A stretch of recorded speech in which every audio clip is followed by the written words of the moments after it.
ये वीडियो हमारी आज तक की सबसे शॉकिंग और डेंजरस कॉन्सेप्ट में से एक के ऊपर है।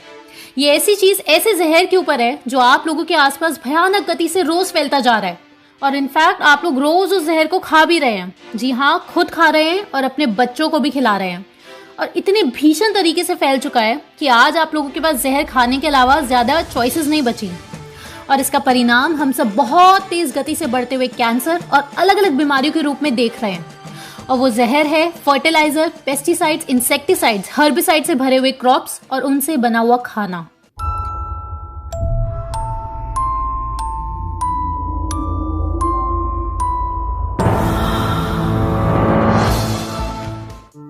ये 3 फैक्ट सुनिए जो मीडिया आपको कभी नहीं बताएगा। अक्टूबर 2019 तक इंडिया में 318 पेस्टिसाइड्स रजिस्टर्ड थे यूज के लिए, जिसमें से 18 एक्सट्रीमली टॉक्सिक कैटेगरी में आते हैं WHO की लिस्ट में। और ये कितने टॉक्सिक होते हैं आप ये नेक्स्ट पॉइंट सुनिए।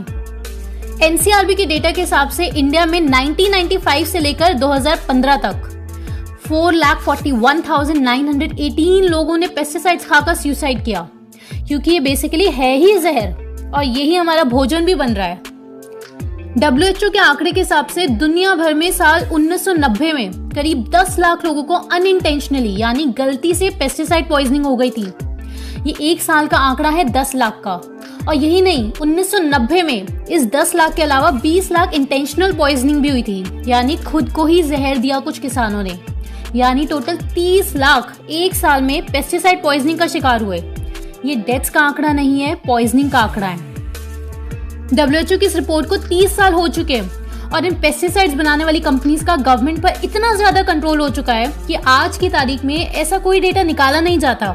जबकि पेस्टिसाइड यूज पहले के मुकाबले 1990 के मुकाबले वर्ल्ड वाइड 81% बढ़ चुका है। और अगर मैं वजन में बताऊं तो 2017 में 41 लाख टन पेस्टिसाइड यूज हुआ दुनिया भर में।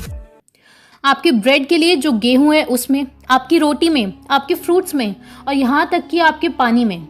जी हाँ, आपके पानी में। और आपके पानी में मिलता है सीपेज और रन ऑफ। इन 2 प्रक्रियाओं से बारिशों में बहकर खेतों का पानी नदियों में मिल जाता है और सीपेज से आपके ग्राउंड वाटर में मिल जाता है। बेसिकली ये बात आप लोग समझते हैं कि आप लोग कितनी बुरी कदर इस पेस्टिसाइड माफिया के चुंगल में फंस चुके हैं, पता होने के बाद भी कि ये जहर है। हमारे पास इसको खाने के अलावा कोई और ज्यादा ऑप्शन है नहीं, क्योंकि ऑर्गेनिक फूड्स को बहुत सारे तरीकों से महंगा बना दिया गया है और आम इंसान नहीं खा सकता ऑर्गेनिक फूड। अब आप इनका गेम सिंपल सी भाषा में समझो कि क्यों ये लोग अपना करप्ट एजेंडा सक्सेसफुली चला पाए। कितनी हैरानी की बात है, आज आपको पेस्टिसाइड वाला भोजन सस्ता पड़ रहा है लेकिन कुदरती भोजन महंगा पड़ रहा है, जबकि लॉजिकली तो उल्टा होना चाहिए। सालों साल पेस्टिसाइड और फर्टिलाइजर के यूज की वजह से धरती और मिट्टी का संतुलन बिगाड़ दिया गया है। 1969 में चलिए इंडिया में ग्रीन रेवोल्यूशन आया, जिसमें रॉकफेलर का मेजर रोल था। ग्रीन रेवोल्यूशन को ऐसे दिखाया गया, ऐसे मार्केट किया गया कि बहुत ही जबरदस्त चीज है। इनफैक्ट पंजाब पूरी इंडिया का 70% फूड ग्रेन प्रोड्यूस कर रहा था उन दिनों। अब पंजाब के फार्मर की इनकम भी 70% इंक्रीज हो चुकी थी। ये बातें जो ऊपर से न्यूज चैनल ने हमारे दिमागों में घुसा दी है, ये वो वाक्य थे। आप लोगों ने भी सुनी होगी ये तारीफें कि HIV सीड्स की वजह से हमारा देश भुखमरी से बच पाया। लेकिन ये ठीक ऐसी बात होगी कि आपके नाती पोते या आने वाली जनरेशन 2050 में अपनी किताबों में पढ़ेंगे कि 2020 में एक बहुत बड़ी बीमारी फैल गई थी और इन टीकों की और मुखौटों की वजह से वो बीमारी खत्म हो पाई। ये जो 2 नाम है स्क्रीन पर, इन महान कंपनीज ने मदद की। लेकिन हकीकत क्या है वो आप अभी देख रहे हैं अपनी आंखों से कि कितना बड़ा गेम चल रहा है। लेकिन आपकी ओपिनियन इतिहास नहीं बनाने वाले, ना ही आपका ओपिनियन कोई याद रखेगा, ना हमारी। इतिहास हमेशा ताकतवर की बात याद रखता है और हम लोग ताकतवर बनना नहीं चाह रहे हैं, क्योंकि उस काम में जिम्मेदारी आती है और 99.99% लोग जिम्मेदारी लेने से दूर भागते हैं। अगर आप उन 0.01% में से है जो कुछ करने को तैयार है, तो हमारे साथ IMPH नेटवर्क में जुड़िए। वो क्या है वो हम आपको इस वीडियो के एंड में बताएंगे। ठीक ऐसा ही हुआ 1960s में ग्रीन रेवोल्यूशन के टाइम पर। मीडिया अखबार में यही दिखाया गया कि HIV सीड्स बहुत जबरदस्त है, लेकिन किसी ने नहीं बताया कि इन HIV सीड्स के लिए बहुत बहुत ज्यादा पानी चाहिए और साथ ही बहुत ज्यादा पेस्टिसाइड्स भी चाहिए। धीरे धीरे फार्मिंग इनपुट्स की कॉस्ट बहुत बढ़ गई। अब सारे किसान मजबूर हो गए विदेशी सामान खरीदने के लिए, क्योंकि बीज भी बाहर से आने थे और फर्टिलाइजर और पेस्टिसाइड्स भी बाहर से ही आने थे और इनके बिना खेती होनी ही नहीं थी। क्यों? क्योंकि सरकार अपनी सारी फंडिंग इन HYV सीड्स पर लगा चुकी थी, जैसे आज की तारीख में हो रहा है। सिर्फ बोलने की बात है कि हमारे देश में फ्री में पनीर टिक्का बट रहा है, लेकिन हकीकत ये है कि डायरेक्ट हमारे बजट में से 35,000 करोड़ या फिर $4.7 बिलियन एलोकेट किए जा चुके हैं इन पनीर टिक्कों के लिए। और ये पैसा कहाँ से आता है ये आप लोगों को पता है। ठीक इसी तरह पास में भी ग्रीन रेवोल्यूशन के दौरान हमारा 4th 5-year प्लान लॉन्च किया गया था इंदिरा गांधी के टाइम पर। 5-year प्लान मतलब उन दिनों 5-5 साल के टारगेट्स बनाकर सरकार काम किया करती थी। जैसे आज सरकार के हाथ में ज्यादा कुछ बचा नहीं है क्योंकि प्राइवेट कंपनीज ही नई सरकार है, ये बात आप समझ रहे हैं। ठीक उसी प्रकार उस टाइम भी अधिकतर एग्रीकल्चर बजट डाइवर्ट किया जा चुका था HYV सीड्स की तरफ और इन एग्रीकल्चर इनपुट्स की तरफ, पेस्टिसाइड्स की तरफ, फर्टिलाइजर की तरफ, और फंड्स बच ही नहीं पाते थे किसान क्रेडिट के लिए। एग्रीकल्चर बाहर से देखने में तो सरकार की जिम्मेदारी थी, लेकिन अंदर से काबू किया जाने लगा था विदेशी कंपनियों के द्वारा, जैसे कि रॉकफेलर। और धीरे धीरे इन विदेशी कंपनियों के प्रोडक्ट्स पर डिपेंडेंसी बढ़ती गई। गवर्नमेंट की स्कीम्स भी उसी हिसाब की बनने लग गई और यही वो विदेशी कंपनीज चाहते थे कि कैसे गवर्नमेंट पर शिकंजा कसा जाए। और 1980 से 1990 में इसका परिणाम साफ साफ सबको दिखाई देने लगा, लेकिन तब तक बहुत देर हो चुकी थी। 1992 में पंजाब के फार्मर्स के सुसाइड रेट 52% बढ़ चुके थे, जबकि पूरे देश का सुसाइड रेट 5.1% बढ़ा था। पंजाब के किसान लगातार आत्महत्या कर रहे थे और एक बार फिर विदेशी कंपनियों ने एक और देश को लूट लिया था।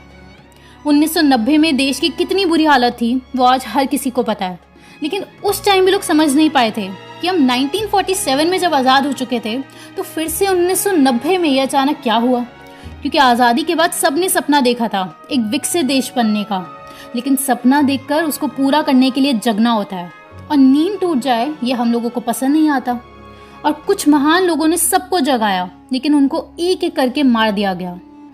आज फिर से वही चीज़ चल रही है। आप इस कंपनी का नाम याद कर लो, मोनसेंटो, जो कि कैंसर बनाने की मशीन मात्र है, जिसका आज नाम बेयर हो चुका है। इसका सबसे बड़ा शेयर होल्डर कौन है बताओ? ब्लैक। ये कितनी जल्लाद कंपनी है इसको हम आपको एक लाइन में समझाते हैं। ये कंपनी $8.9 बिलियन के कंपनसेशन भर चुकी है उन लोगों को जिनको इसके प्रोडक्ट्स जैसे कि राउंड अप की वजह से कैंसर हुआ था। हमने जो आपको शब्द बोला है उसे दिल में उतार लो। ये कैंसर बनाने की फैक्ट्री है। इंडिया के टॉप 10 पेस्टिसाइड बनाने वाली कंपनीज में बेयर का नाम बहुत ऊपर आता है। ये बस एक कंपनी और उसके प्रोडक्ट को उदाहरण दिया। ये पेस्टिसाइड्स, फर्टिलाइजर और ये सारी चीज़ें बहुत ज़्यादा खतरनाक है। तो क्या सरकार को नहीं पता ये सब?